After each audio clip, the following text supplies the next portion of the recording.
இந்த கிறிஸ்தவ ஆராதனையில் ஒரு காரியம் ரொம்ப முக்கியம், முழு உள்ளம்.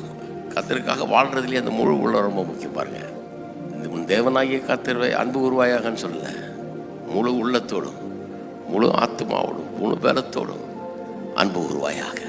அப்படிதான் அன்பு கூற முடியும். லேசாக சாதாரணமாக அன்பு கூறுறதில்லை, முழுமையாக எல்லாத்தோடும் கர்த்தரை அன்பு கூறுறீங்களா? முழு ஆத்மாவோடு முழு பலத்தோடு முழு உள்ளத்தோடு அன்பு கூறுறீங்களா? உள்ளம் முழுவதும் கர்த்தரை குறித்த அன்பால் நிறைந்திருக்கிறதா? வியப்பால் ஆச்சரியத்தால் நிறைந்திருக்கிறதா?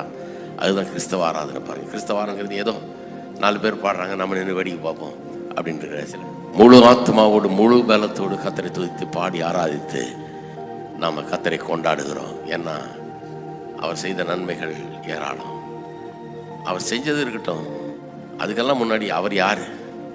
அவர் ஒருவரே தேவன், அவரை போல் ஒருவர் இல்லை. அதுக்காகவே அவர் ஆராதிக்கணும். செஞ்சதெல்லாம் அதுக்கப்புறம் தான். முதல்ல அவர் யார்?